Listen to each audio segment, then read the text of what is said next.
Le cœur et la raison de Jane Austen, partie 12 du livre audio, chapitre 47. Mrs. Dashwood n'entendit pas sans émotion le plaidoyer de son ancien préféré.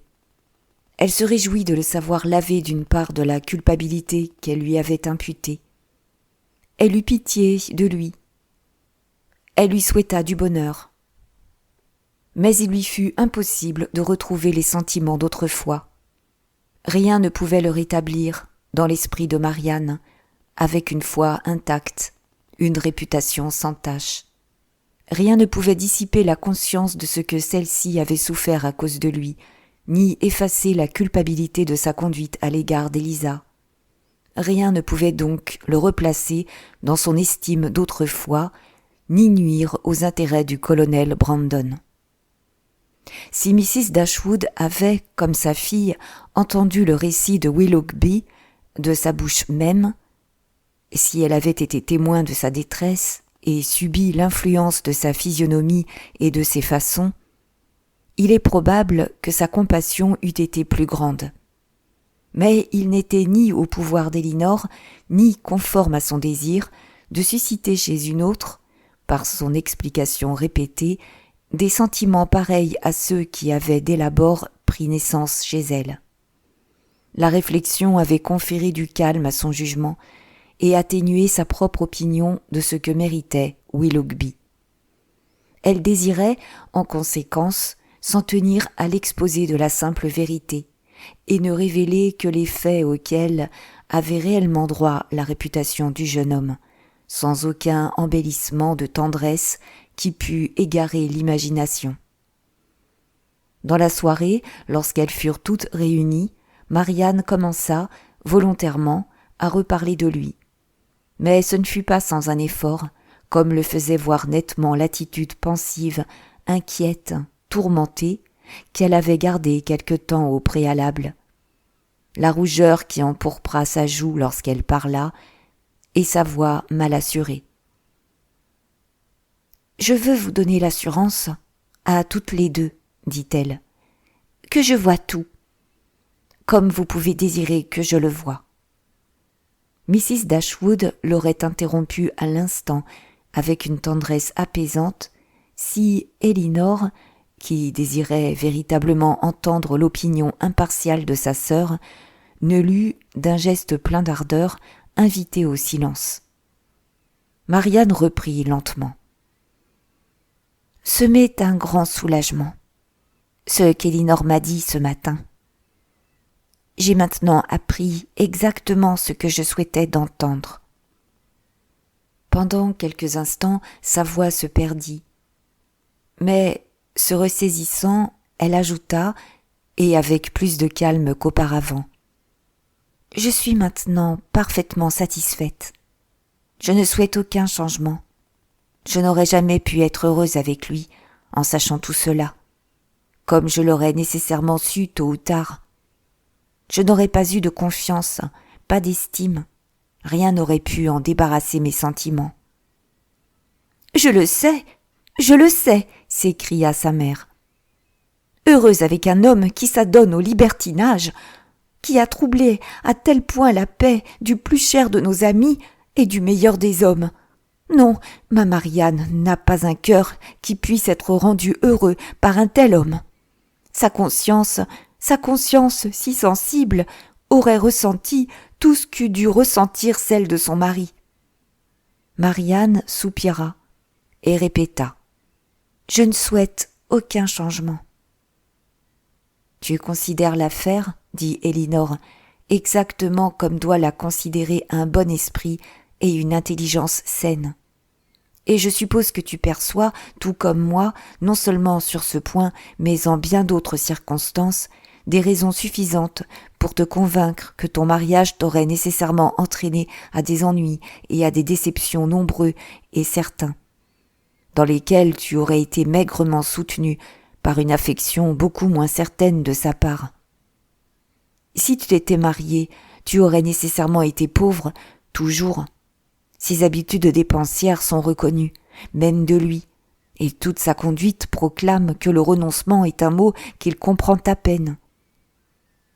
Ces exigences, jointes à ton inexpérience en ce qui concerne un petit revenu, très petit, auraient amené fatalement des misères qui ne seraient pas moins pénibles pour toi du fait qu'elles eussent été entièrement inconnues et insoupçonnées au préalable.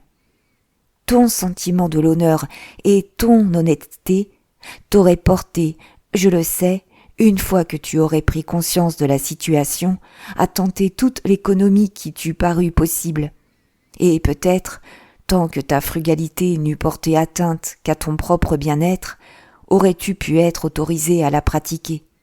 Mais, en dehors de là, et combien mince pourrait être l'effet de ta direction unique pour enrayer la ruine qui avait commencé avant ton mariage. En dehors de là, si tu avais essayé, quelque raisonnablement, de retrancher à ses plaisirs, à lui, n'est-il pas à craindre qu'au lieu de l'emporter sur des sentiments assez égoïstes pour y consentir, tu eusses amoindri ta propre influence sur son cœur et lui eusses fait regretter l'union qu'il aurait entraînée dans de pareilles difficultés? Les lèvres de Marianne eurent un frémissement et elle répéta le mot « égoïste » d'un ton qui sous-entendait « Tu le crois réellement égoïste ?» L'ensemble de sa conduite, répondit Elinor, depuis le début jusqu'à la fin de l'affaire, a été fondé sur l'égoïsme. C'est l'égoïsme, dès l'abord, qui l'a amené à jouer avec ton affection, qui, ensuite, quand la sienne eut été engagée, l'a poussé à en différer l'aveu et qui l'a finalement éloigné de Barton. Son propre plaisir ou ses aises personnelles, tel a été, dans chaque cas particulier, son principe directeur. Il est bien vrai, il n'a jamais eu en vue mon bonheur à moi. À présent, reprit Elinor, il regrette ce qu'il a fait. Et pourquoi le regrette-t-il ? Parce qu'il constate que sa conduite n'a pas atteint son but, en ce qui le concerne. Elle ne l'a pas rendu heureux. Sa situation financière, actuellement, n'est pas embarrassée. Il ne souffre d'aucun mal de ce genre, et il se dit seulement qu'il a épousé une femme de caractère moins aimable que toi. Mais en résulte-t-il que s'il t'avait épousé, il eût été heureux. Les désagréments auraient été autres. Il aurait alors souffert des embarras financiers qu'il compte à présent pour rien, parce qu'ils lui ont été évités. Il aurait eu une femme dont le caractère ne lui aurait pas donné lieu de se plaindre, mais il aurait toujours été besogneux, toujours pauvre.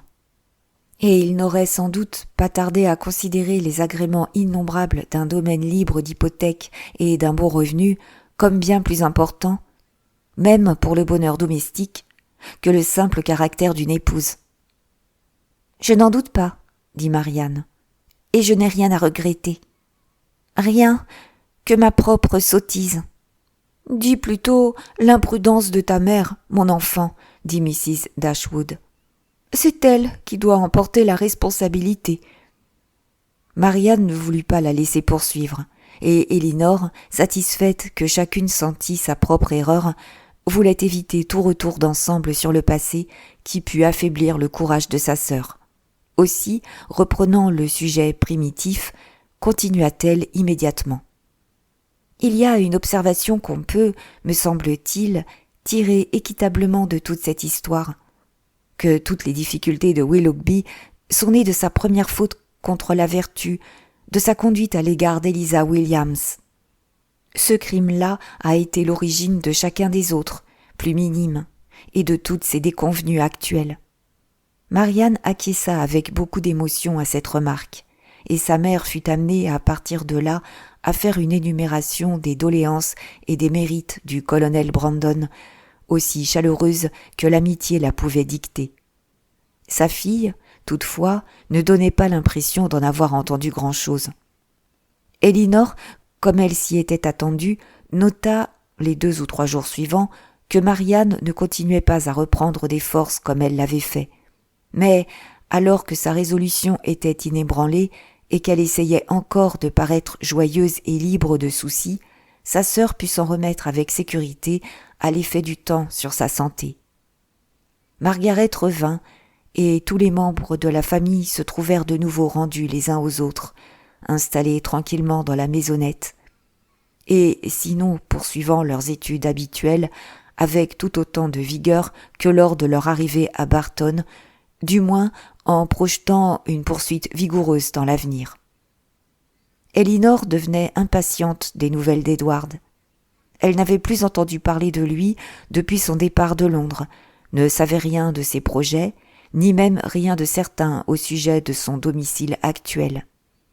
Elle avait échangé quelques lettres avec son frère lors de la maladie de Marianne, et dans la première qu'elle avait reçue de John avait figuré cette phrase : « Nous sommes sans nouvelles de notre malheureux Edward, et ne pouvons chercher à nous renseigner sur un sujet aussi interdit, mais nous en concluons qu'il est toujours à Oxford. » Ce qui constituait la totalité des renseignements relatifs à Edward que lui avait fourni cette correspondance, car son nom n'était même pas cité dans aucune des lettres suivantes.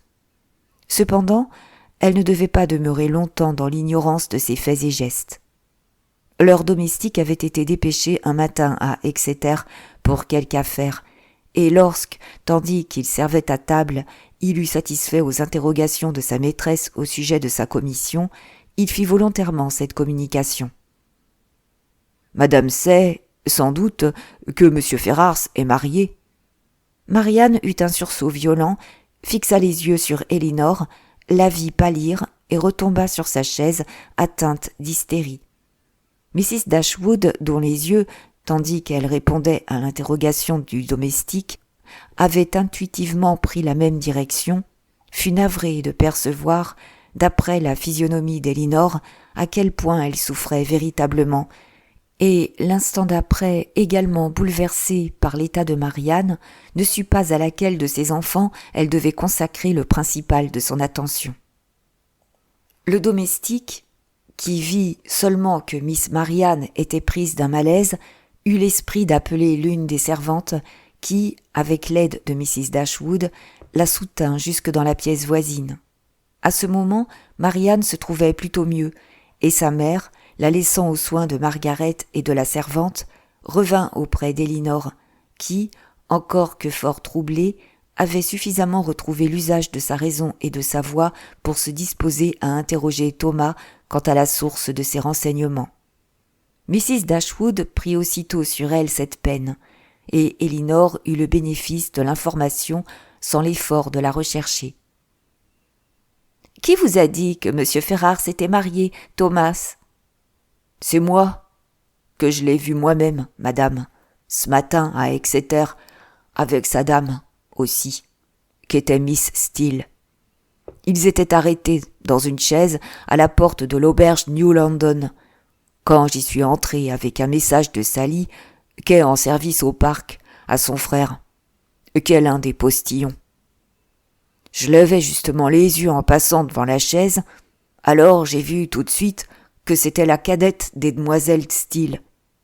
Alors j'ai tiré mon chapeau, et elle m'a reconnu, et m'a demandé de vos nouvelles, madame, et de ces demoiselles, surtout de Miss Marianne, et elle m'a dit de faire ses compliments et ceux de M. Ferrars.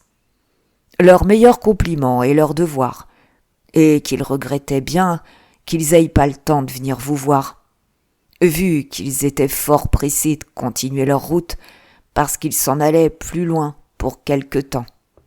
Mais qu'en revenant, ils ne manqueraient pas de venir vous voir. »« Mais vous a-t-elle dit qu'elle était mariée, Thomas ?»« Oui, madame. Elle a souri, et elle a dit qu'elle avait changé de nom depuis qu'elle était dans ces parages. Elle a toujours été une personne bien affable et libre de ses paroles, et fort comme il faut. Alors, je me suis permis de lui souhaiter bien du bonheur. »« Monsieur Ferrars était-il dans la voiture avec elle ?»« Oui, madame, je l'ai tout juste aperçu, adossé dans le fond. Mais il n'a pas levé les yeux. Il a jamais été un gentleman fort porté sur les paroles. » Le cœur d'Elinor n'eut pas de mal à expliquer pourquoi il ne s'était pas mis en avant, et Mrs. Dashwood trouva probablement la même explication. « Il n'y avait personne d'autre dans la voiture ?»« Non, madame, rien que deux. Savez-vous d'où il venait ? Il venait tout droit de Londres, comme me l'a dit Miss Lucy, Mrs. Ferrars. Et il se dirige plus loin vers l'ouest ? Oui, madame, mais pas pour y rester longtemps. Ils reviendront bientôt, et alors ils passeront sûrement par ici, qu'elle a dit. Mrs. Dashwood regarda alors sa fille, mais Elinor était trop avisée pour s'attendre à leur venue. Elle reconnut tout Lucy dans ce message et sentait bien qu'Edward ne viendrait jamais à proximité d'elle. Elle dit à sa mère, à voix basse, qu'il se rendait probablement chez M. Pratt, près de Plymouth. Il semblait que les renseignements de Thomas fussent épuisés. Elinor avait l'air de désirer en savoir davantage. « Les avez-vous vus se mettre en route avant votre départ ?»« Non, madame. On amenait tout juste les chevaux. Mais j'ai pas pu rester plus longtemps, vu que j'avais peur d'être en retard. » « Miss Ferrars avait-elle bonne mine ?»« Oui, madame, et même qu'elle a dit qu'elle allait très bien. Et pour mon compte, j'ai toujours trouvé que c'était une très belle personne, et elle avait l'air joliment contente. » Mrs. Dashwood était à court de questions supplémentaires, et Thomas ainsi que la nappe, également inutiles à présent, furent congédiés peu de temps après. Marianne avait déjà fait dire qu'elle ne mangerait plus rien. L'appétit de Mrs. Dashwood et d'Elinor était également coupé, et Margaret put s'estimer fort heureuse, étant donné toute l'inquiétude qui était récemment advenue à ses deux sœurs, et toutes les raisons qu'elles avaient souvent eues de ne point se soucier des repas, de n'avoir encore jamais été contraintes de se passer de dîner. Lorsque le dessert et le vin eurent été disposés, et que Mrs. Dashwood et Elinor demeurèrent en tête-à-tête, elles gardèrent longtemps toutes les deux le même silence pensif. Mrs. Dashwood craignait de hasarder aucune remarque, et n'osait pas offrir de consolation. Elle découvrit à présent qu'elle s'était trompée, en s'en rapportant à la façon dont Elinor s'était dépeinte elle-même. Et elle en conclut à juste titre que tout avait été expressément radouci à l'époque, afin de lui éviter un surcroît de chagrin alors qu'elle souffrait à cause de Marianne. Elle constata qu'elle avait été induite en erreur par les soins attentifs et chargés d'égard de sa fille, au point d'avoir cru que cette affection, qu'elle avait jadis si bien comprise, était en réalité beaucoup plus légère qu'elle n'avait été portée à le penser, ou qu'elle ne se révélait l'être à présent. Elle craignit que, dans cette conviction, elle n'eût été injuste, chiche d'égard, voire presque méchante envers son Elinor, que la douleur de Marianne, parce qu'elle était plus avouée, plus immédiatement établie devant ses yeux, n'eût trop accaparé sa tendresse et ne l'eût amenée à oublier qu'elle pût avoir en Elinor une fille qui souffrait presque autant et, certainement, avec moins de responsabilité personnelle et plus de force d'âme. Chapitre 48. Elinor éprouvait à présent la différence entre l'attente d'un événement désagréable, quelle que fût la certitude avec laquelle elle put s'imposer à l'esprit, et cette certitude elle-même. Elle constata qu'en dépit d'elle-même, elle s'était toujours permis un espoir, tant qu'Edward restait célibataire, qu'il pût se présenter quelque chose qui l'empêchât d'épouser Lucy, qu'il se présenterait chez lui quelque résolution, quelque médiation chez des amis ou quelque occasion pour la dame de s'établir plus avantageusement, circonstance qui aiderait au bonheur de tous. Mais il était marié maintenant, et elle prononça une condamnation à l'encontre de son cœur pour avoir toléré cette arrière-pensée flatteuse qui rehaussait d'autant la douleur de la nouvelle. Qu'il fût marié si promptement, avant, s'imagina-t-elle, d'avoir pu entrer dans les ordres, et partant, avant d'avoir pu prendre possession du bénéfice, cela la surprit un peu, tout d'abord. Mais elle se rendit bien vite compte que Lucy, dans son empressement à pourvoir à ses propres fins, dans sa hâte de s'assurer de lui, avait dû négliger toute chose, sauf le risque d'un retard. Ils étaient mariés à Londres, et accouraient à présent chez l'oncle de Lucy. Qu'avait éprouvé Edward, en se sachant à 4 milles de Barton, en voyant le domestique de Mrs. Dashwood, en entendant le message de Lucie. Bientôt, supposait-elle, il serait installé à Delaford. Delaford, ce lieu auquel tant de choses conspiraient à l'intéresser, qu'elle désirait connaître et voulait pourtant éviter. Elle les vit, au bout d'un instant, dans leur presbytère. Elle vit en Lucie la directrice active et adroite, joignant à un désir d'apparence coquette la frugalité la plus complète, et rougissant qu'on la soupçonnât de la moitié de ses pratiques d'économie, recherchant son intérêt personnel dans chacune de ses pensées, quémandant la faveur du colonel Brandon, de Mrs. Jennings et de tous ses amis riches. Quant à Edward, elle ne savait pas ce qu'elle voyait en lui, ni ce qu'elle désirait voir. Heureux ou malheureux, rien ne lui plaisait. Elle détourna la tête de toute esquisse de lui. Elinor se flattait de ce que quelqu'une de leurs relations, à Londres, leur écrirait pour annoncer l'événement et leur donner des détails complémentaires. Mais les journées se succédèrent et n'apportèrent aucune lettre, aucune nouvelle. Mais, encore qu'elle ne fût pas sûre que quelqu'un méritât des reproches, elle s'en prit à chacun de ses amis absents. Ils étaient tous légers ou indolents. « Quand écrirez-vous au colonel Brandon, madame ?» Ce fut là une interrogation que suscita l'impatience où était son esprit de sentir qu'il se passait quelque chose. « Je lui ai écrit la semaine dernière, ma chérie, et je m'attends plutôt à le voir qu'à recevoir une nouvelle lettre de lui. J'ai vivement insisté dans ma lettre pour qu'il vienne nous voir, et ne serais pas surprise de le voir entrer ici aujourd'hui ou demain, ou n'importe quel jour. » C'était là un gain. C'était du moins quelque chose à attendre. Le colonel Brandon devait avoir des renseignements à donner. À peine avait-elle déterminé qu'il en était bien ainsi que la silhouette d'un homme à cheval attira ses yeux vers la fenêtre. Il s'arrêta devant leur portillon. C'était un gentleman. C'était le colonel Brandon lui-même. Elle allait, à présent, en apprendre plus long, et elle trembla dans cette attente. Mais ce n'était pas le colonel Brandon. Cet homme n'avait ni son air, ni sa taille. Si ça avait été possible, elle eût cru que ce devait être Edward. Elle regarda à nouveau. Il venait de mettre pied à terre. Elle ne pouvait pas s'y tromper. C'était effectivement Edward. Elle s'éloigna de la fenêtre et s'assit. « Il vient de chez Monsieur Pratt, tout exprès pour nous voir.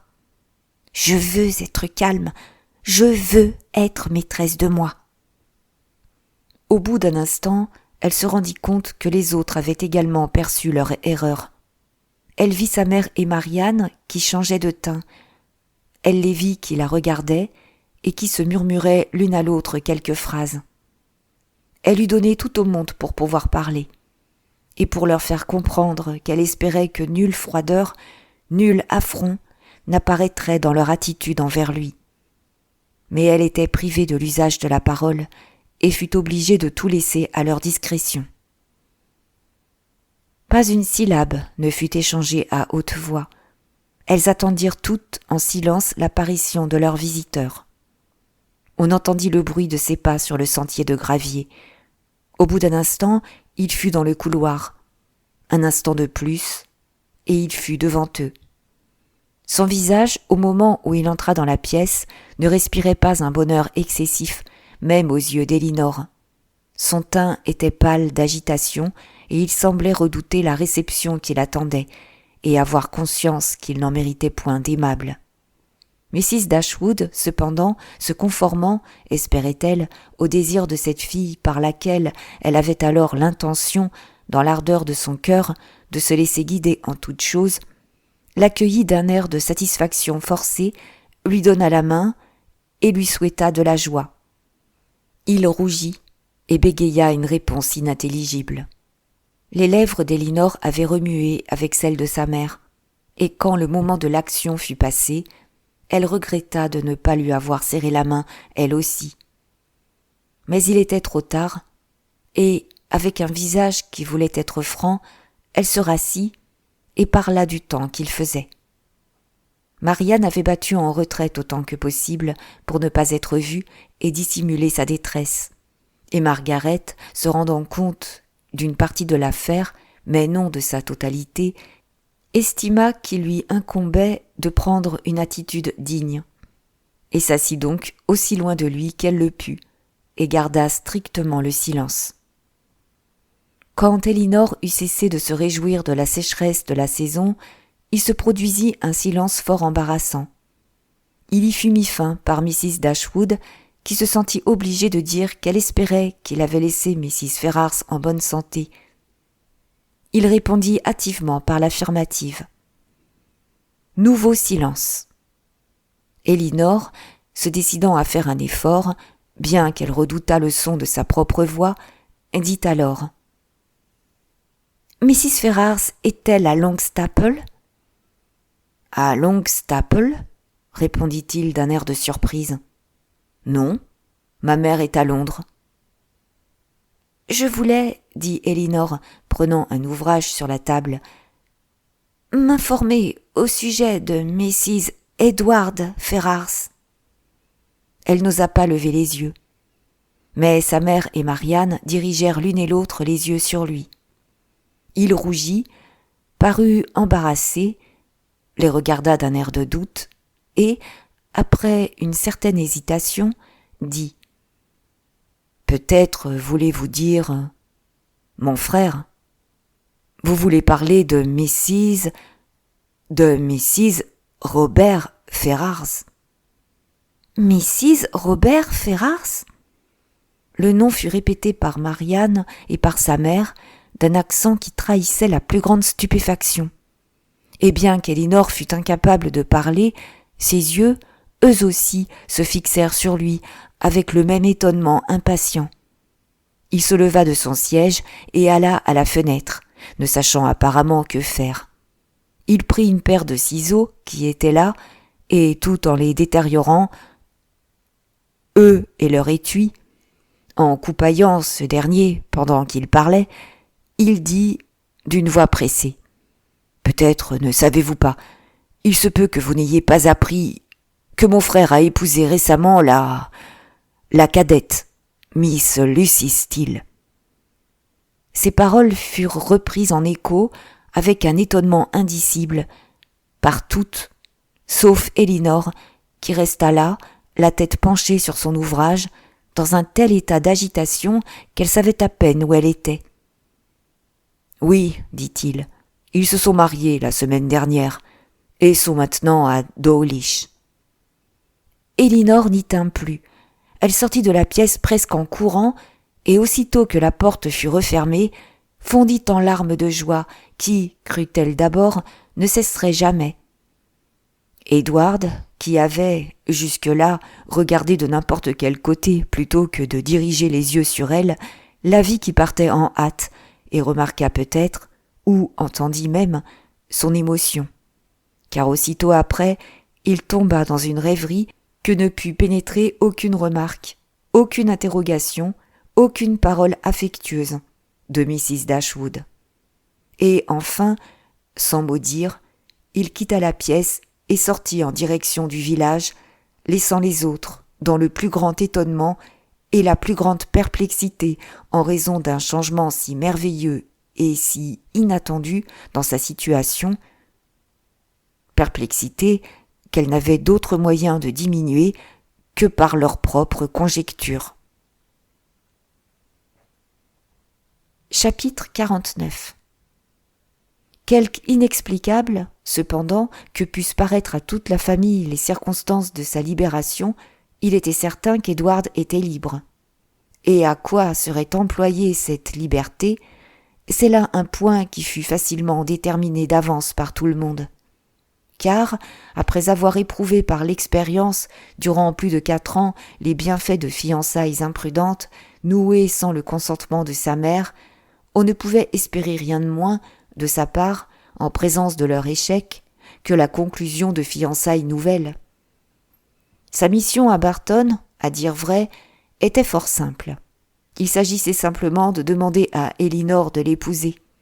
Et, étant donné qu'il n'était pas absolument inexpérimenté en pareille matière, il pourrait sembler étrange qu'il se sentît aussi embarrassé, en l'espèce, qu'il l'était effectivement, qu'il eût un tel besoin d'encouragement et d'air pur. Combien de temps il lui fallut marcher, toutefois, avant de prendre une résolution convenable, au bout de combien de temps il se présenta une occasion de la mettre à exécution, de quelle façon il s'exprima et comment il fut reçu, point n'est besoin de le compter en détail. Tout ce qu'il suffit de dire, le voici. Lorsqu'ils prirent tous place à table, à 4 heures, environ 3 heures après son arrivée, il s'était assuré sa dame.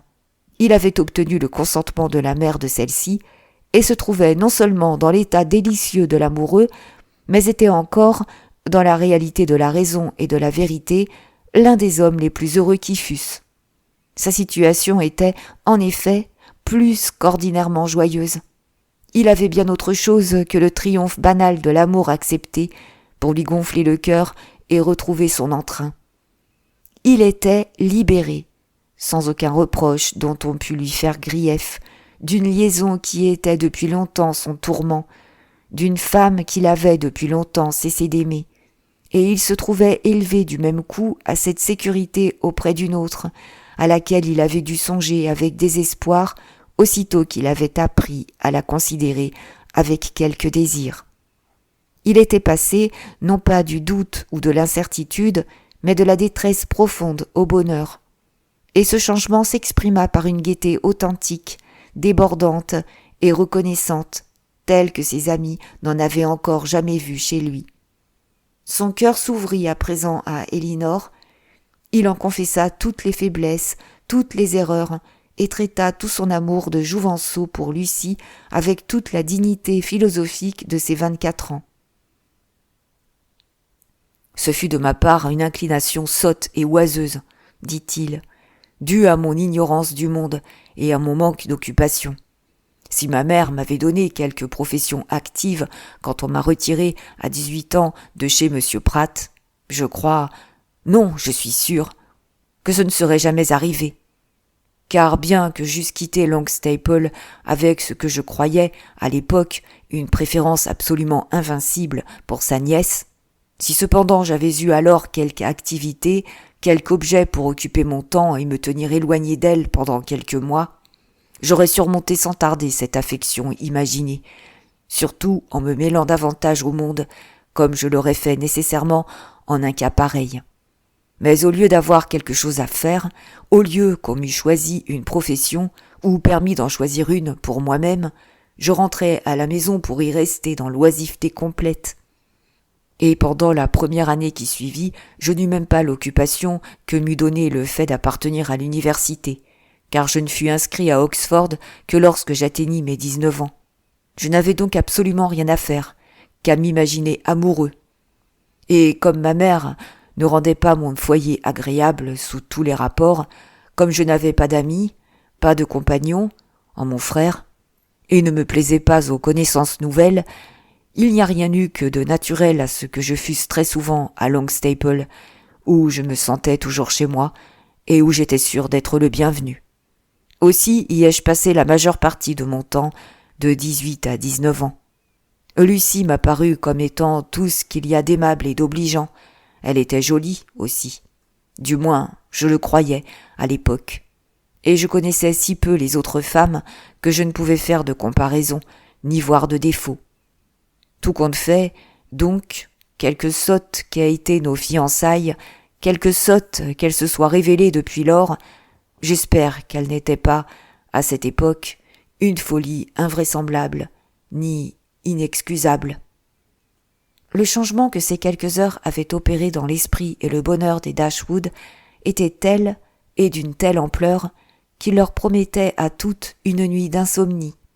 Mrs. Dashwood, trop heureuse pour être à son aise, ne savait comment aimer suffisamment Edward, ni louanger Elinor, comment rendre suffisamment grâce de sa libération sans froisser sa délicatesse, ni comment, à la fois, leur donner le loisir de s'entretenir tous les deux sans retenue, tout en jouissant à l'envi de la vue et de la compagnie de l'un et de l'autre.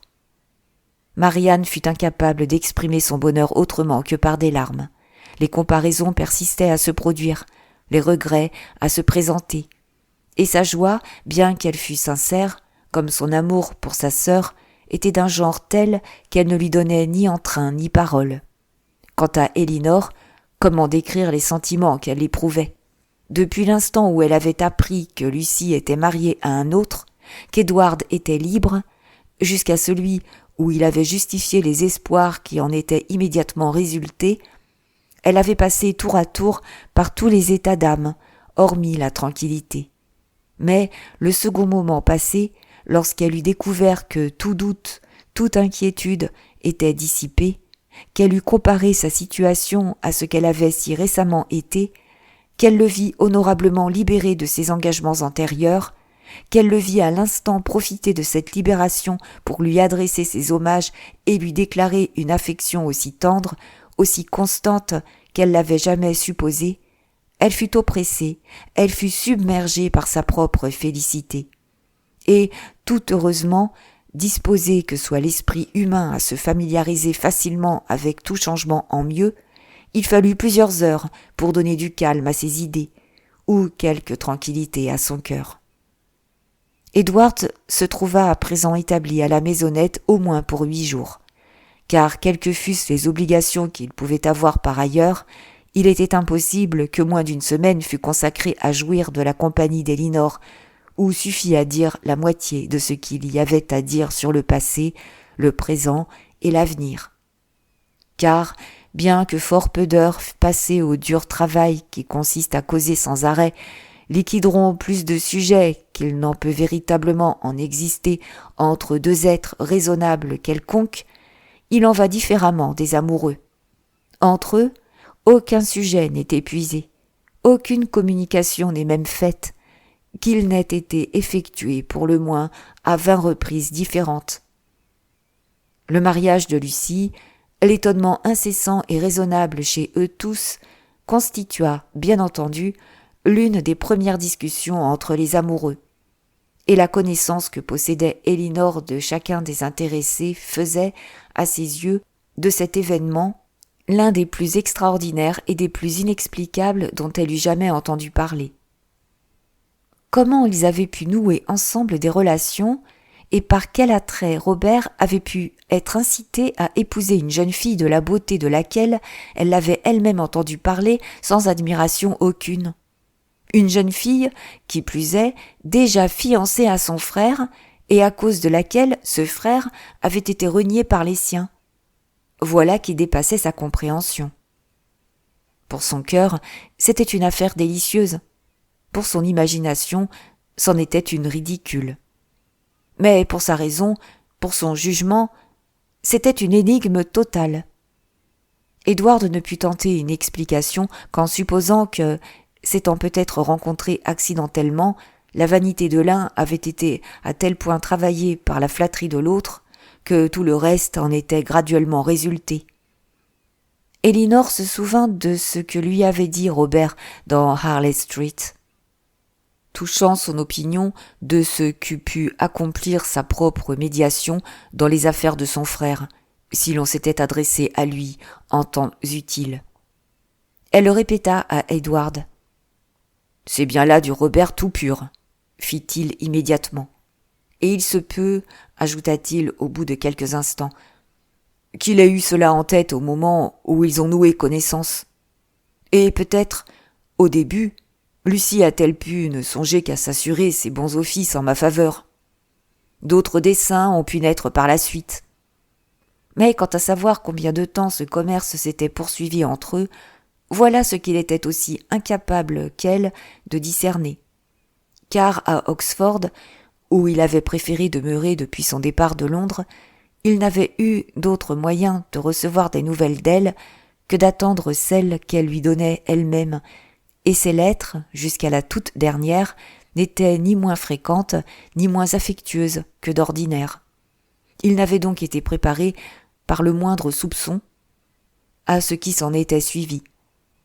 Et lorsque, enfin, la chose lui fut brutalement révélée par une lettre de Lucie elle-même, il avait été quelque temps, croyait-il, à demi stupéfié entre l'émerveillement, l'horreur et la joie d'une semblable délivrance.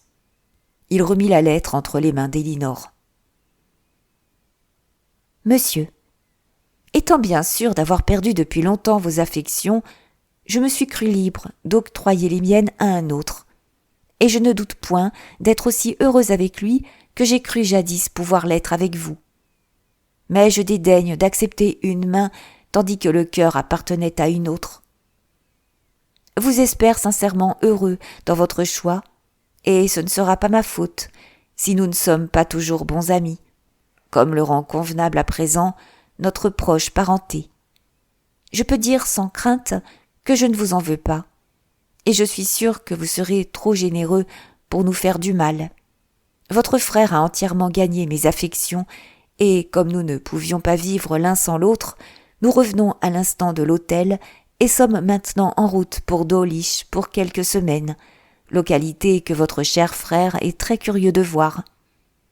Mais ai cru bon de vous infliger tout d'abord ces quelques lignes, et resterai toujours votre amie et sœur bien intentionnée, Lucie Ferrars. J'ai brûlé toutes vos lettres, et vous rendrai votre portrait à la première occasion.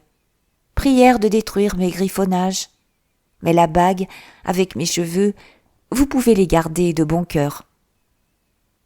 Elinor la lut et la lui rendit sans aucun commentaire. « Je ne vous demanderai pas votre opinion là-dessus en tant qu'exercice de style, dit Edward. Je n'aurais voulu pour rien au monde que vous vissiez une lettre d'elle autrefois. Chez une sœur, c'est suffisamment pénible, mais chez une épouse. Comme j'ai rougi en lisant les pages de son écriture.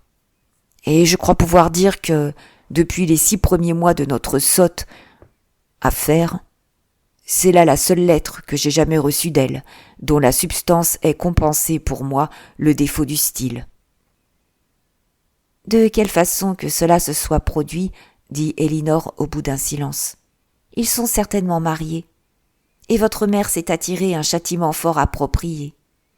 Les dispositions qu'elle a prises pour assurer à Robert une fortune indépendante, par ressentiment envers vous, lui ont donné la possibilité de faire son propre choix, et elle a bel et bien octroyé à l'un de ses fils un appât de 1000 livres par an pour qu'il commette l'acte même pour l'intention duquel elle a déshérité l'autre. Elle ne sera guère moins froissée, je le suppose, du fait que Robert épouse Lucie qu'elle ne l'eût été si vous l'aviez épousée, vous. Elle en sera plus froissée, car Robert a toujours été son préféré. Elle en sera plus froissée. Et, d'après le même principe, elle lui pardonnera beaucoup plus tôt.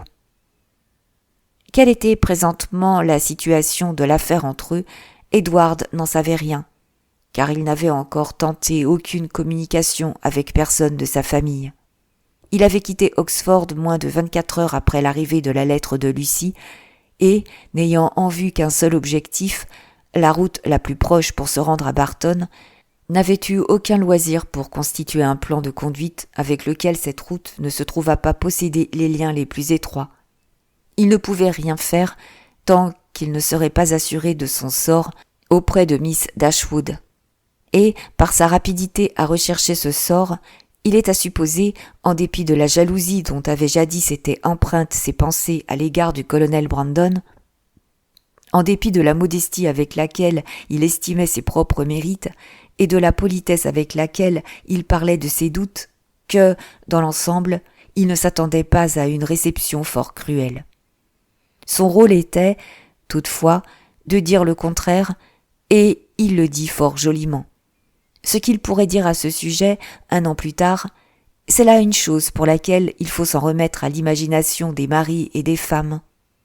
Que Lucie eût certainement eu le dessein de tromper, de s'en aller avec un panache de malveillance à l'encontre d'Edward, dans le message dont elle avait chargé Thomas, voilà qui était parfaitement clair pour Elinor. Et Edward lui-même, à présent complètement renseigné sur son caractère, ne se fit pas scrupule de la croire capable de la dernière mesquinerie quant à la malveillance gratuite. Bien que ses yeux eussent été ouverts depuis longtemps, même avant qu'il n'eût fait la connaissance d'Elinor, à l'ignorance de Lucie et au manque de générosité de certaines de ses opinions, il avait également imputé ces traits à son manque d'instruction. Et jusqu'à ce que sa dernière lettre lui fût parvenue, il avait déjà cru qu'elle était une personne bien disposée, douée d'un bon cœur et foncièrement attachée à lui. Il n'avait fallu rien de moins qu'une telle conviction pour l'empêcher de mettre fin à des fiançailles qui, bien avant que leur découverte n'eût suscité contre lui la colère de sa mère, avaient été pour lui une source continuelle d'inquiétude et de regret. « J'ai cru qu'il était de mon devoir, dit-il, quels que fussent mes sentiments, de lui laisser l'option de maintenir ou non les fiançailles, une fois que ma mère m'eut renié, et que je me trouvais, selon toute apparence, sans un ami au monde pour m'aider. Dans une telle situation, alors qu'il semblait qu'il n'y eût rien pour tenter la cupidité ou la vanité d'aucun être vivant, comment pouvais-je supposer, quand elle insistait si sérieusement, si chaleureusement pour partager mon sort, quel qu'il pût être, qu'elle y était incitée par autre chose que l'affection désintéressée? Et même à présent, je ne puis comprendre pour quel motif elle a agi, ni quel avantage imaginé il pouvait y avoir pour elle à être enchaînée à un homme pour qui elle n'éprouvait pas la moindre affection et qui ne possédait que 2000 livres au monde. Elle ne pouvait prévoir que le colonel Brandon me donnerait un bénéfice. Non, mais elle a pu supposer qu'il se produirait quelque chose en votre faveur, que votre propre famille pourrait, le temps aidant, se radoucir.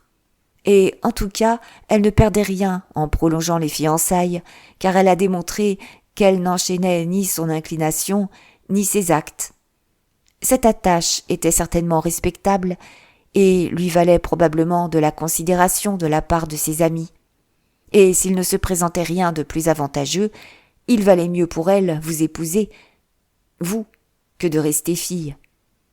Edward fut naturellement tout de suite convaincu que rien n'eût pu être plus naturel que la conduite de Lucie, ni plus évident en soi que le motif qui y avait présidé. Elinor le gronda durement, comme les dames rabrouent toujours l'imprudence qui constitue pour elle un compliment, d'avoir passé tant de temps auprès d'elle à Norland, alors qu'il eût dû sentir sa propre inconstance.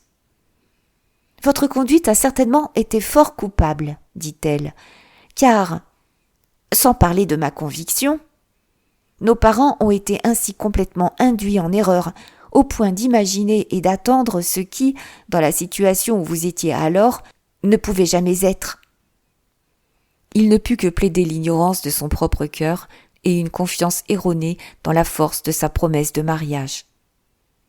J'étais assez naïf pour croire que, parce que ma foi était engagée auprès d'une autre, il ne pouvait y avoir de danger à ce que je fusse avec vous, et que la conscience de ma promesse devait me garder le cœur aussi sûr et aussi sacré que mon honneur. Je sentais bien que je vous admirais, mais je me disais que ce n'était que de l'amitié. Et jusqu'au moment où je me suis mise à faire des comparaisons entre vous et Lucie, je ne savais pas à quel point j'étais épris. Après cela, sans doute, j'ai effectivement eu tort de rester aussi longtemps dans le Sussex, et les arguments au moyen desquels je me suis rallié à la convenance d'agir ainsi n'ont rien de plus valable que ceci. C'est un danger pour moi seul. Je ne fais de mal à personne qu'à moi-même. Elinor sourit et hocha la tête. Edward apprit avec plaisir que le colonel Brandon était attendu dans la maisonnette, car il désirait réellement non seulement faire plus ample connaissance avec lui, mais avoir l'occasion de le convaincre qu'il ne lui en voulait plus de lui donner la cure de la Ford. « Bénéfice qu'à présent, dit-il, après des remerciements présentés avec autant de mauvaise grâce que l'ont été les miens sur le moment, il doit croire que je ne lui ai jamais pardonné de m'avoir offert. » Il se sentit lui-même étonné, à présent, de ne s'être jamais rendu sur place.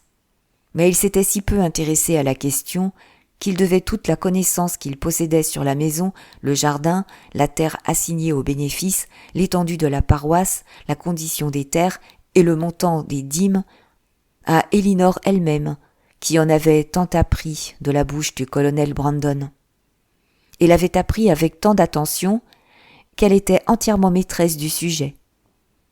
Il ne restait, après cela, entre eux, qu'une seule question indécise, une seule difficulté à surmonter. Ils étaient poussés l'un vers l'autre par l'affection mutuelle, avec l'approbation chaleureuse de leurs amis véritables. La connaissance intime qu'ils avaient l'un de l'autre semblait rendre leur bonheur certain, et il ne leur manquait que de quoi vivre. Edward possédait 2000 livres et Elinor 1000, ce qui, avec le bénéfice de la Ford, constituait tout ce qu'ils pouvaient appeler leur bien. Car il était impossible que Mrs. Dashwood avançât quoi que ce fût, et ils n'étaient ni l'un ni l'autre tout à fait assez épris pour croire que 350 livres par an leur fourniraient toutes les commodités de l'existence. Edward n'était pas totalement privé de l'espoir de quelque changement favorable dans l'attitude de sa mère envers lui, et c'est là-dessus qu'il comptait pour le complément de leurs revenus. Mais Elinor ne comptait sur rien de tel, car puisqu'Edward serait toujours dans l'impossibilité d'épouser Miss Morton, et puisque le fait de l'avoir choisie, elle, avait été désignée, dans le langage flatteur de Mrs. Ferrars, comme étant simplement un moindre mal que son choix de Miss Steele, elle craignait que l'offense d'Edward n'eût d'autre effet que d'enrichir Fanny. Environ 4 jours après l'arrivée d'Edward, le colonel Brandon fit son apparition pour compléter la satisfaction de Mrs. Dashwood et lui donner la dignité d'avoir, pour la première fois depuis qu'elle habitait Barton, plus de compagnie autour d'elle que n'en pouvait tenir la maison. Edward fut autorisé à retenir le privilège du premier occupant, et le colonel Brandon, en conséquence, partit à pied, chaque soir, reprendre son ancienne chambre au parc, d'où il revenait d'ordinaire le matin, assez tôt pour interrompre le premier tête-à-tête des amoureux avant le déjeuner.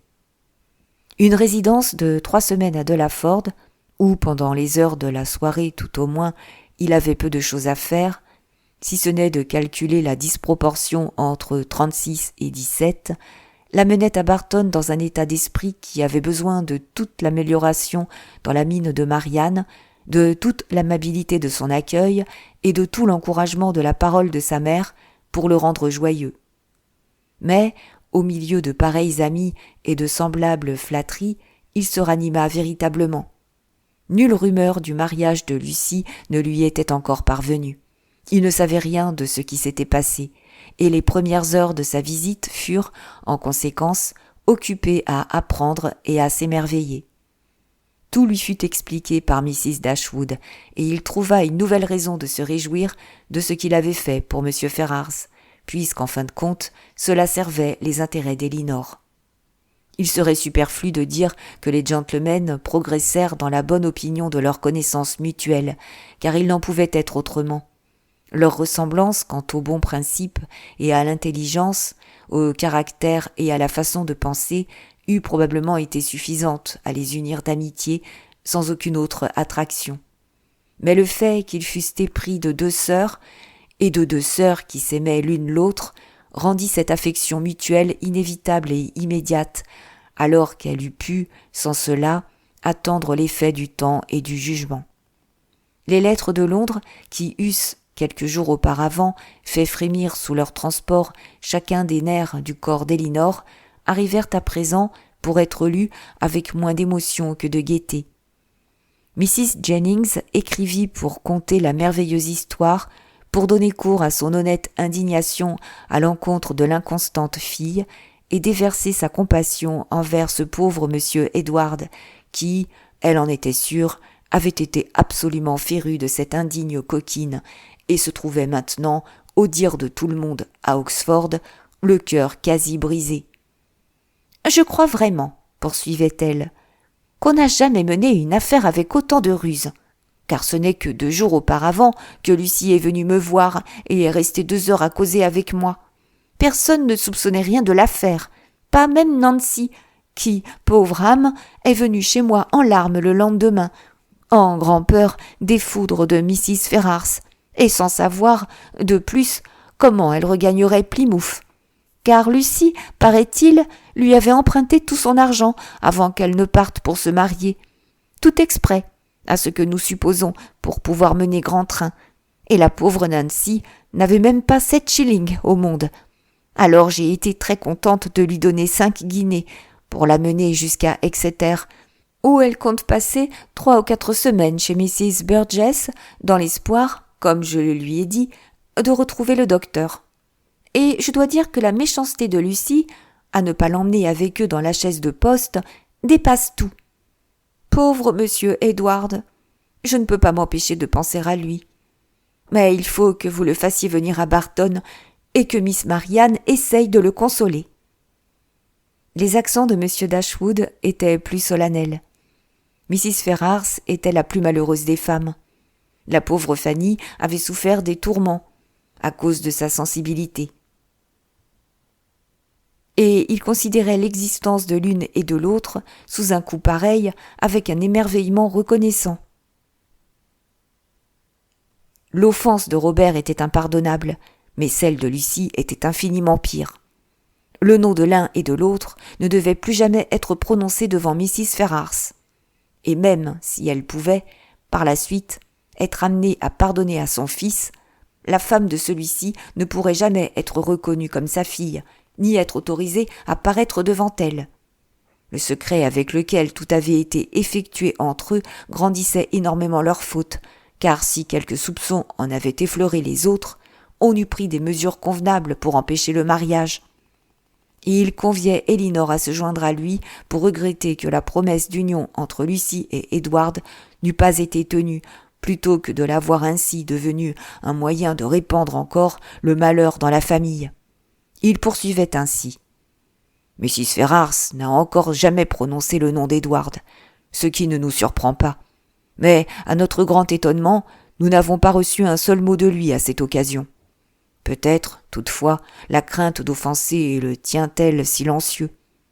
Et je lui insinuerai donc, en lui envoyant un mot à Oxford, que nous croyons tous deux, sa sœur et moi, qu'une lettre de soumission convenable de sa part, adressée peut-être à Fanny, et qu'elle montrerait à sa mère, pourrait n'être pas malvenue.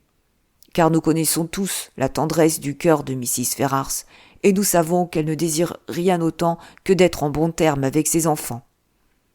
Ce paragraphe avait une certaine importance quant à l'avenir et à l'attitude d'Edward. Il le détermina à tenter une réconciliation, bien que ce ne dût point être exactement selon la façon qu'indiquaient leurs frères et sœurs. « Une lettre de soumission convenable, répéta-t-il. Veulent-ils donc que j'implore le pardon de ma mère en raison de l'ingratitude de Robert envers elle et de son manquement à l'honneur envers moi ? Je ne puis faire de soumission. Je ne suis devenu ni humble, ni pénitent par ce qui s'est passé. Je suis devenu très heureux, mais cela n'intéresserait pas. Je ne connais pas de soumission qu'il soit vraiment convenable pour moi de faire. Vous pouvez certainement demander à être pardonné, dit Elinor, parce que vous avez offensé. Et il me semble que vous pourriez, maintenant, vous hasarder au point de marquer quelque inquiétude pour avoir jamais contracté l'engagement qui vous a attiré la colère de votre mère. Il reconnut qu'il le pourrait. Et quand elle vous aura pardonné, un peu d'humilité pourra peut-être convenir pour lui annoncer un second engagement, presque aussi imprudent à ses yeux que le premier. Il n'avait rien à arguer à l'encontre de cette proposition, mais résistait encore à l'idée d'une lettre de soumission convenable. Aussi, pour lui faciliter la chose, comme il se déclarait beaucoup plus disposé à faire des concessions mesquines de vive voix que sur le papier, fut-il résolu qu'au lieu d'écrire à Fanny, il irait à Londres et lui demanderait personnellement d'intervenir en sa faveur. « Et si vraiment il s'intéresse, dit Marianne, dans son nouveau rôle d'impartialité, à susciter une réconciliation, je croirais que John et Fanny eux-mêmes ne sont pas entièrement démunis de mérite. » Après que la visite du colonel Brandon se fut étendue à 3 ou 4 jours seulement, les deux gentlemen quittèrent ensemble Barton. il devait se rendre immédiatement à Delaford, afin qu'Edward pût avoir quelques connaissances personnelles de son foyer futur et aider son protecteur et ami à décider des améliorations qui y étaient nécessaires. Et de là, après qu'il y aurait passé 2 nuits, il devait poursuivre son voyage à Londres. Chapitre 50. Après une résistance convenable de la part de Mrs. Ferrars, juste assez violente et assez ferme pour la préserver du reproche qu'elle paraissait toujours avoir peur d'encourir, le reproche d'être trop aimable, Edward fut admis en sa présence et reconnu de nouveau comme son fils. Mrs. Ferrars s'efforça d'abord, raisonnablement, de le dissuader, par tous les arguments en son pouvoir, d'épouser Miss Dashwood. Elle lui dit qu'il aurait en la personne de Miss Morton une femme de rang plus élevé et de fortune plus considérable, et renforça cette affirmation en faisant remarquer que Miss Morton était la fille d'un noble possédant 30 000 livres, alors que Miss Dashwood n'était que la fille d'un simple gentleman et n'en possédait pas plus de 3. Mais lorsqu'elle constata que, tout en reconnaissant parfaitement la vérité de ses arguments, il n'était nullement disposé à se laisser guider par eux, elle estima que le plus sage, d'après l'expérience du passé, était de se soumettre. Et, en conséquence, après un délai peu aimable qu'elle devait à sa propre dignité, et qui servit à empêcher tout soupçon de bienveillance, elle promulgua son décret de consentement au mariage d'Edward et d'Elinor. Il y eut ensuite à examiner ce qu'elle s'engagerait à faire pour augmenter leurs revenus. Et là, il apparut nettement que, bien qu'Edward fût à présent son fils unique, il n'était nullement l'aîné, car alors que Robert était irrévocablement doté de 1000 livres par an, il n'y eut pas la moindre objection à ce qu'Edward entrât dans les ordres pour en recevoir 250 tout au plus. Et rien ne fut promis, ni pour le présent, ni pour l'avenir, au-delà des 10 000 livres qui avaient été la part de Fanny. C'était là, toutefois, tout ce qui était désiré, et plus qu'il n'en était attendu de la part d'Edward et d'Elinor. Et Mrs. Ferrars elle-même, par ses excuses équivoques, parut être la seule personne surprise de ce qu'elle ne donna pas davantage. Assurés ainsi d'un revenu bien suffisant pour leurs besoins, ils n'eurent rien à attendre, après qu'Edward eût été investi du bénéfice, que l'aménagement de la maison à laquelle le colonel Brandon, plein d'un désir empressé d'être agréable à Elinor, apportait des améliorations considérables. Et après avoir attendu quelque temps qu'elles fussent terminées, et avoir éprouvé, comme d'usage, 1000 déceptions et délais provenant des lenteurs inexplicables des ouvriers, Elinor, comme d'usage, contrevint à la première résolution définitive de ne se marier que lorsque tout serait prêt, et la cérémonie eut lieu dans l'église de Barton au début de l'automne. Le premier mois après leur mariage fut passé auprès de leur ami au manoir, d'où ils purent surveiller l'avancement des travaux du presbytère et tout ordonner à leur goût sur place. Ils purent choisir des papiers de tenture, projeter des bosquets et inventer une courbe du terrain. Les prophéties de Mrs. Jennings, bien qu'un peu entremêlées, furent réalisées dans l'ensemble, car elle put rendre visite à Edward et à sa femme, dans leur presbytère, d'elle à Saint-Michel, et elle trouva en Elinor et son mari, croyait-elle vraiment, l'un des couples les plus heureux qui fussent au monde. En vérité, ils n'avaient rien à désirer que le mariage du colonel Brandon et de Marianne, et un pâturage un peu meilleur pour leurs vaches. Dès qu'ils furent installés, ils reçurent la visite de presque tous leurs parents et amis. Mrs. Ferrars vint inspecter le bonheur qu'elle avait presque honte d'avoir autorisé, et les Dashwood eux-mêmes firent la dépense d'un voyage depuis le Sussex pour leur faire honneur. « Je ne dirai pas que je suis déçu, ma chère sœur, dit John, tandis qu'ils se promenaient ensemble, un matin devant la grille de Delaford House. Ce serait exagéré, car tu as certainement été l'une des jeunes femmes les plus fortunées du monde, les choses étant ce qu'elles sont. Mais j'avoue que j'aurais grand plaisir à appeler le colonel Brandon frère. Son domaine ici, sa situation, sa maison, tout dans un tel état convenable et excellent. Et ses bois. Je n'ai vu nulle part dans le Dorsetshire de plus belles grumes qu'il ne s'en dresse maintenant sur le coteau de Delaford. Et bien que, peut-être, Marianne puisse ne pas sembler être exactement la personne propre à l'attirer, je crois pourtant qu'il serait en tout point convenable que tu les eusses souvent chez toi comme invité, maintenant, car comme le colonel Brandon paraît bien de vos intimes, nul ne peut prévoir ce qui pourra arriver, car quand les gens se trouvent souvent réunis, et voient peu d'autres personnes, et il sera toujours en ton pouvoir de la faire valoir avantageusement, et ainsi de suite. Bref, tu pourrais tout aussi bien lui procurer une occasion. Tu me comprends ? Mais bien que Mrs. Ferrars vînt effectivement les voir et les traitât toujours avec le simulacre d'une affection convenable, ils n'eurent jamais l'insulte de sa faveur et de sa préférence réelle. Ces avantages étaient dus à la folie de Robert et à la ruse de sa femme, et ils leur furent acquis avant que de nombreux mois se fussent écoulés.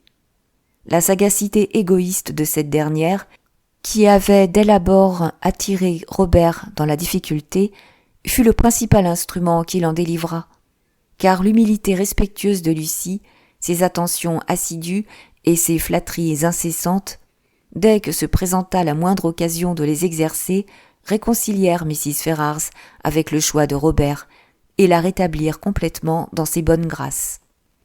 Toute la conduite de Lucie en cette affaire, et la prospérité qui en résulta, peuvent donc être montées en épingle comme un exemple fort encourageant de ce que peut faire une attention sérieuse et incessante à l'intérêt personnel, de quelques obstacles que son chemin puisse se voir encombré, pour s'assurer tous les avantages de la fortune, sans autre sacrifice que celui du temps et de la conscience.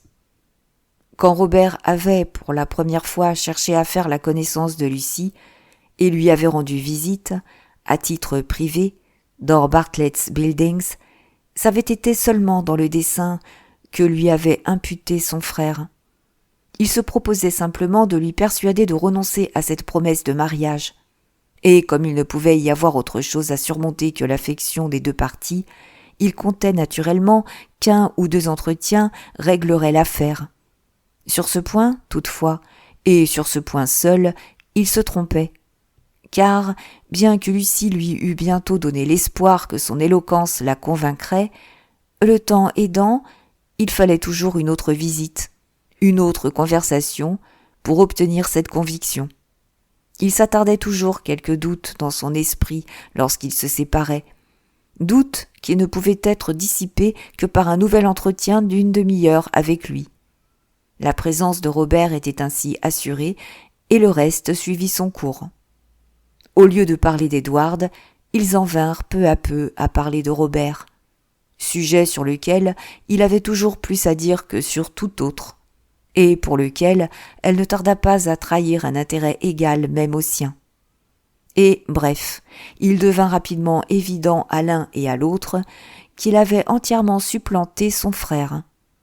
Il fut fier de sa conquête, fier de jouer un tour à Edward et très fier de se marier dans l'intimité sans le consentement de sa mère. Ce qui s'ensuivit immédiatement, on le sait. Ils passèrent quelques mois dans le plus grand bonheur à Dawlish, car elle avait de nombreux parents et de vieilles connaissances à qui il lui convenait de tourner le dos. Et il traça plusieurs plans de maisonnettes magnifiques. Et, retournant de là à Londres, ils se procurèrent le pardon de Mrs. Ferrars grâce au simple expédient de le demander, projet qu'à l'instigation de Lucie, elle adopta. Le pardon, tout d'abord, comme il était raisonnable, certes, ne s'étendit qu'à Robert, et Lucie, qui n'avait eu aucune obligation envers la mère de celui-ci, et n'avait donc pu en transgresser aucune, demeura encore quelques semaines impardonnée.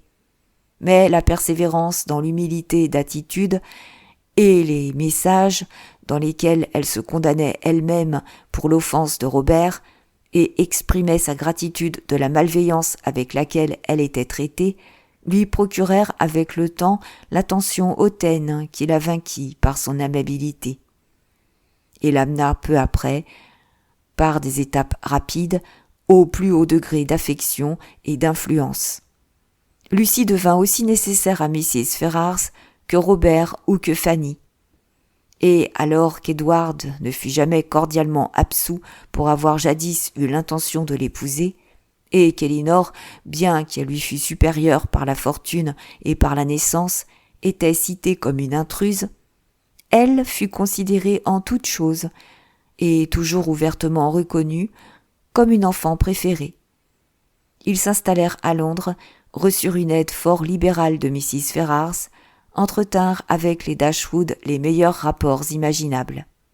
Et mettant à part les jalousies et la malveillance qui subsistèrent continuellement entre Fanny et Lucie, et auxquels leurs maris s'associèrent tout naturellement, ainsi que les fréquents désaccords de ménage entre Robert et Lucie eux-mêmes, rien ne pouvait surpasser l'harmonie dans laquelle ils vécurent tous ensemble.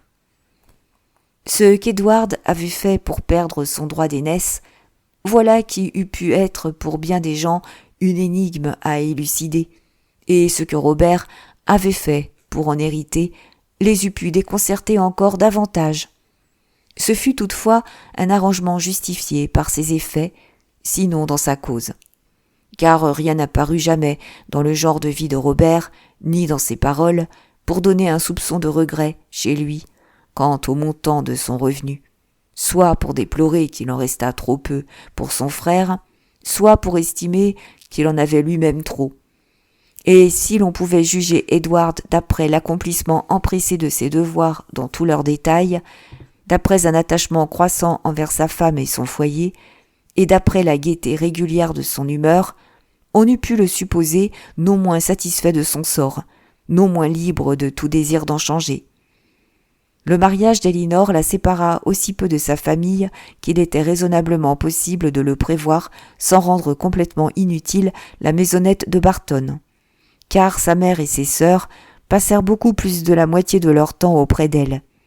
Mrs. Dashwood agissait d'après des motifs de politique aussi bien que de plaisir dans la fréquence de ses visites à Delaford, car son désir de rapprocher l'un de l'autre Marianne et le colonel Brandon n'était guère moins sérieux, bien qu'il fût plutôt plus généreux que ne l'avait exprimé John. C'était là, maintenant, le projet qu'elle chérissait. Toute précieuse que lui fût la compagnie de sa fille, elle ne désirait rien tant que d'en abandonner la jouissance constante à son ami estimé. Et c'était également le désir d'Edward et d'Elinor de voir Marianne établie au manoir. Ils avaient tous le sentiment des chagrins du colonel et de leurs propres obligations, et Marianne, de consentement général, devait en être la récompense commune. Après une semblable conspiration contre elle, avec une connaissance aussi intime de la bonté du colonel, avec une conviction de son affection sincère pour elle-même, qui enfin, mais longtemps après qu'elle fut apparente pour tous les autres, éclata à ses yeux, que pouvait-elle faire ? Marianne Dashwood était née en vue d'un dessein extraordinaire. Elle devait découvrir la fausseté de ses propres opinions et agir, par sa conduite, à l'encontre de ses maximes préférées. Elle devait triompher d'une affection conçue à l'âge avancé de 17 ans et, sans autre sentiment supérieur à une forte estime et à une vive amitié, donner volontairement sa main à un autre. Cet autre étant un homme qui avait souffert non moins qu'elle, sous l'effet d'un amour antérieur. Un homme que, 2 ans auparavant, elle avait considéré comme trop vieux pour se marier, et qui recherchait encore la sécurité hygiénique d'un gilet de flanelle. Mais c'est ainsi qu'il en fut. Au lieu de choir en sacrifice à une passion irrésistible, comme elle s'était jadis follement flattée de s'y attendre, au lieu de rester même pour toujours auprès de sa mère, et de trouver ses seuls plaisirs dans la retraite et dans l'étude, comme, plus tard, dans son jugement plus calme et plus sobre, elle avait résolu de le faire, elle se trouva, à 19 ans, se soumettant à de nouvelles affections, s'initiant à des devoirs nouveaux, placée dans un foyer nouveau, épouse, maîtresse d'une famille et patronnesse d'un village. Le colonel Brandon était à présent aussi heureux que tous ceux qui l'aimaient le mieux estimaient qu'il méritait de l'être. En la personne de Marianne, il fut consolé de toutes ses afflictions passées. Son affection et sa compagnie rendirent à son esprit l'animation et à son humeur la gaieté. Et le fait que Marianne trouvât son propre bonheur en constituant le sien, voilà qui était également la conviction et la joie de chacun de ses amis observateurs. Marianne ne pouvait jamais aimer à demi, et son cœur entier devint, avec le temps, aussi attaché à son mari qu'il l'avait jadis été à Willoughby. Willoughby ne put apprendre le mariage de Marianne sans un serment de cœur, et son châtiment fut, peu après, complet, par le pardon volontaire de Mrs. Smith, qui, exposant pour motif de sa clémence son mariage avec une femme de caractère, lui donna lieu de croire que, s'il s'était conduit honorablement envers Marianne, il eût pu être à la fois heureux et riche. Point n'est besoin de douter de la sincérité avec laquelle il se repentit de son inconduite, qui entraîna ainsi sa propre punition. Non qu'il pensât longtemps avec envie au colonel Brandon, ni avec regret à Marianne. Mais qu'il fût à jamais inconsolable, qu'il ait fui le monde ou contracté une habituelle humeur sombre, ou qu'il soit mort de chagrin, il n'y faut point compter, car il n'en fit rien. Il vécut pour se démener et fréquemment pour s'amuser. Sa femme n'était point toujours de mauvaise humeur, ni son foyer toujours inconfortable. Et il trouva une mesure non négligeable de félicité domestique dans son élevage de chevaux et de chiens, et dans la chasse sous toutes ses formes. Il conserva toujours pour Marianne, toutefois, en dépit de son manque de courtoisie à survivre à la perte de la jeune fille, cette nette affection qui l'intéressait à tout ce qui lui advenait, et faisait d'elle sa norme secrète de perfection chez les femmes. Et maintes beautés en herbe se vit ravaler par lui, plus tard, comme ne supportant pas la comparaison avec Mrs. Brandon. Mrs. Dashwood eut la sagesse de rester dans la maisonnette sans tenter d'aller s'établir à Delaford, et heureusement pour Sir John et pour Mrs. Jennings, lorsque Marianne leur fut enlevée, Margaret avait atteint un âge éminemment convenable pour danser, et non point fort inacceptable du fait qu'on lui supposât un amoureux. Il y eut entre Barton et Delaford ces rapports constants que devait naturellement dicter une forte affection familiale. Et au nombre des mérites et des bonheurs d'Elinor et de Marianne, qu'on ne range pas comme le moins considérable le fait que, quoiqu'elles fussent sœurs et habitassent presque à portée de vue l'une de l'autre, elles pouvaient vivre sans querelle entre elles et sans occasionner de froid entre leurs maris.